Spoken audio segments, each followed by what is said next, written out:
आप सब स्वराज के खास कार्यक्रम ऑपरेशन के पाठक में आप सबों का स्वागत है। मैं हूं संतोष और आज हम ऑपरेशन के पाठक में चर्चा कर रहे हैं क्यों नहीं मिल रहा है आपको राजकर्मी का दर्जा। जी हाँ, आपको लग रहा होगा कि सरकार आपके साथ नहीं है, आपको लग रहा होगा कि अधिकारी मेरे साथ नहीं है, आपको लग रहा होगा कि आपके जो शिक्षक प्रतिनिधि हैं वो आपके साथ नहीं है, जबकि सच्चाई ये है कि आपके साथ इस प्रदेश की 99% जनता आपके साथ नहीं है और उसका असर इतना व्यापक है कि आपके शिक्षा प्रतिनिधि जो गए थे मुख्यमंत्री से मिलने के लिए, याद करिए उसी दिन ये बिसात बिछ गई थी। ये जो शिक्षा मित्र, नियोजित शिक्षक, जितने लोग ये लोग हैं जिनके अपॉइंटमेंट को लेकर पंचायत, नगर निगम नियुक्ता रहे हैं, उस तमाम नियुक्ति प्रक्रिया में इस स्तर पर गड़बड़ी हुई है कि इन्हें ये सम्मान देकर राज्य की शिक्षा व्यवस्था को और 20 साल पीछे भेज देना चला जाएगा। ये आपके संघ का नेता भी इस तर्क को मानने को बाध्य हुए। याद होगा जब बैठक हो रही थी तो वहां पाठक को भी बुलाया गया था। पाठक वो तमाम डाटा जो भी आपके शिक्षा के प्रतिनिधि गए थे विधान पार्षद, उनके सामने रखा कि किस तरीके से 2006 से लेकर 2016 के बीच बहाली हुई, जिस बहाली की जांच, निगरानी हाईकोर्ट के संरक्षण में कर रहा है। इसलिए बहुत कुछ हम लोगों के हाथ में नहीं है, पहली बात। दूसरी बात कि सरकार बहाली में अनियमितताओं को रोकने के लिए या जो अनियमितताएं हुई उससे जो अच्छे स्टूडेंट हैं उनको फिर से मौका मिले, इसके लिए जो प्राधिकार का गठन हुआ, उस प्राधिकार वालों ने भी सारी हदें पार कर दी।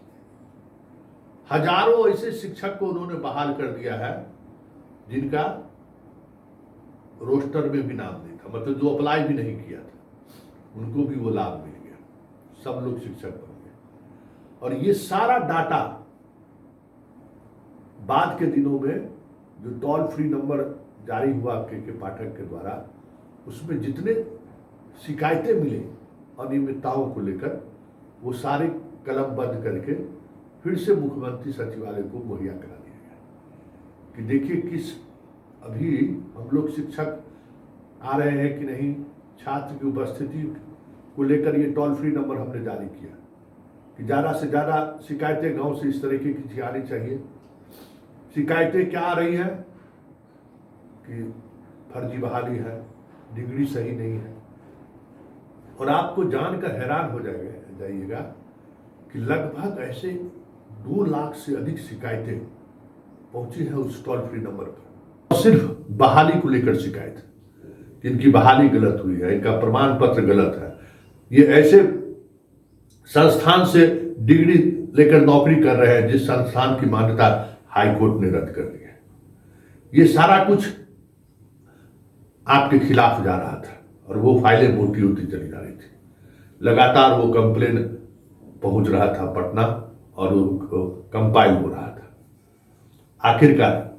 सुप्रीम कोर्ट में याचिका दायर करने से 1 सप्ताह पहले, याद होगा कि बीएड जिसकी सुनवाई आज फिर है, बीएड वाले मामले में जो याचिका दायर करनी थी, उस दिन शिक्षा विभाग, मुख्यमंत्री और कुछ ऐसे विधान पार्षद और विधायक भी उस बैठक में थे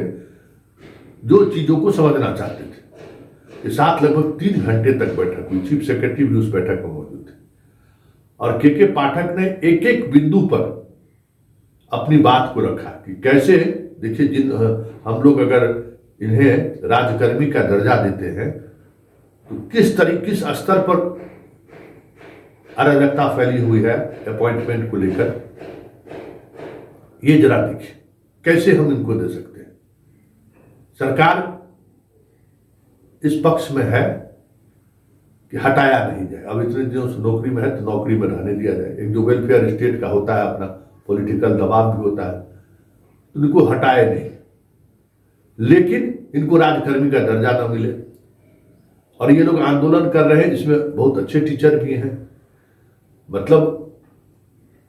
कुछ नहीं, अधिकांश ऐसे टीचर की वजह से कुछ जो अच्छे टीचर हैं वो भी प्रभावित हो जाएंगे। तो जो अच्छे टीचर हैं उनको कैसे मौका मिले इस ग्रुप में लाने के लिए, मतलब उनको राजकर्मी का दर्जा देने के लिए कैसे हम वहां से इनको खींच कर मतलब फिल्टर करके लाएं। तो ये जो 3 परीक्षाएं हैं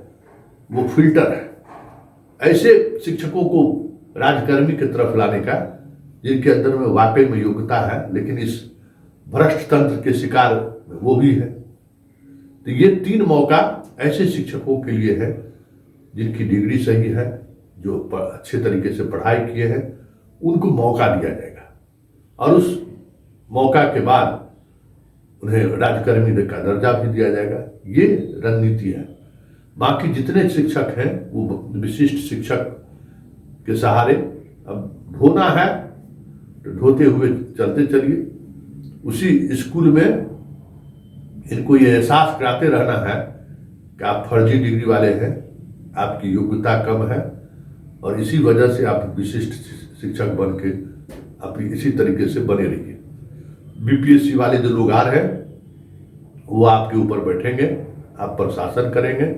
आपको पढ़ने पढ़ाने पर मजबूर करेंगे। तो ये पूरी कवायद संघ की जानकारी में था, ये पूरी कवायद में सरकार की सहमति थी और इस पूरी कवायद में उन तमाम एक्सपर्ट की सहमति थी जो एक्सपर्ट की एक राय यही रही कि इस नियोजित शिक्षकों को राजकर्मी का दर्जा मत दीजिए और शिक्षा की स्थिति बदहाल हो जाएगी, क्योंकि ये सारे ऐसे लोग हैं, अधिकांश ऐसे लोग हैं, 90% ऐसे लोग हैं जो उसके योग्य नहीं है। साथ ही ये भी निर्णय हुआ है कि जितनी शिकायतें पहुंची हैं के पाठक के टोल फ्री नंबर पर, मतलब शिक्षा विभाग के टोल फ्री नंबर पर, उन तमाम शिक्षकों की जांच 3 महीने के अंदर कैसे कराई जाए, इसको लेकर निगरानी और शिक्षा विभाग के बीच मैराथन बैठक चल रही है और पदाधिकारी देने की बात हो रही है कि और अन्य विभाग से भी पदाधिकारी देकर इसको पहले एकदम फिल्टर कर लीजिए कि सर्टिफिकेट जिसका फर्जी है, वो भी नौकरी में बना हुआ है, इसको कैसे हटाया जाए, इसको पहले फिल्टर कीजिए। वैसे जो 20,000 शिक्षक जो कह रहे थे कि जिसका कोई अता पता नहीं है, उस पर भी एक सेल बना दिया गया है और उसकी जांच चल रही है। ये कौन से शिक्षक हैं जिनका कोई अता पता नहीं है, चाह कर भी विभाग जो है सो अभी तक पता नहीं कर पाई है कि ऐसे लोग कौन से शिक्षक हैं जो वर्षों से गायब है, उनको कैसे हटाया जाए। क्योंकि देखिए, हटाने का काम, समस्या ये है ना कि हटाने का काम है पंचायत, जो नियुक्ति किया है वो हटाएगा, सरकार हटा नहीं सकती है। यहां से बार बार चिट्ठी जा रहा है ऐसे शिक्षकों को हटाया जाए, पंचायत मुखिया जी को सुन ही नहीं रहे हैं, नगर पालिका सुन ही नहीं रहा है जिनको हटाने की बात है, क्योंकि संलिप्तता उनकी भी रही होगी या संलिप्तता है। सूची जा रहा है, शिक्षा विभाग में लिख रहे हैं, लेकिन कोई कार्रवाई नहीं हो रही है। तो ये जो चीजें दिख रही है उस वजह से ही जल्द से जल्द जिला के अंदर लाना चाह रही है सरकार कि ये जो कानून बनाया गया है, नया शिक्षक नियमावली 2023, इसमें क्या है कि जो आपका पंचायत या नगर परिषद, नगर पालिका, ये जो आपका नियुक्ता ये है ना, नियुक्ति आपका किया है, कार्रवाई भी वही करेगा। वो अधिकार चाह रहा है कि जल्द से जल्द हम ले लें, और जैसे ही वो अधिकार आएगा तो कार्रवाई करना इनके लिए आसान हो जाएगा। जिला स्तर पर तो कमेटी होगी आपको कार्रवाई करने के लिए। तो ये सारी चीजें जो देख रहे हैं आप, वो घेराबंदी है। फर्जी शिक्षकों के खिलाफ कार्रवाई करिए, अधिकांश जो फर्जी शिक्षक है उनको बाहर का रास्ता दिखाइए, और उसके बाद जो शिक्षक बेहतर गुणवत्ता वाले शिक्षक बचेंगे उनको राज्यकर्मी की तरफ ले जाए। और ये जो विशिष्ट शिक्षक गण हैं, अब उसमें जो ढुआ रहे हैं ढुआएंगे, उनको किसी तरीके से कोई ऐसी पॉलिसी बनाकर उनको VRS दे के गाँव कहा जाएगा कि अब बैठिए, आप अयोग्य हैं, 3 बार फेल कीजिएगा तो फिर ऐसा भी निर्णय होगा कि आपको चलता कर दिया जाए। ये सारी चीजें चल रही हैं, लेकिन उस तमाम चीजों के पीछे वजह यही है कि आपके बारे में जो फीडबैक पहुंचा मुख्यालय, वो फीडबैक सही नहीं रहा। आपको लेकर जो समाज सोचता है,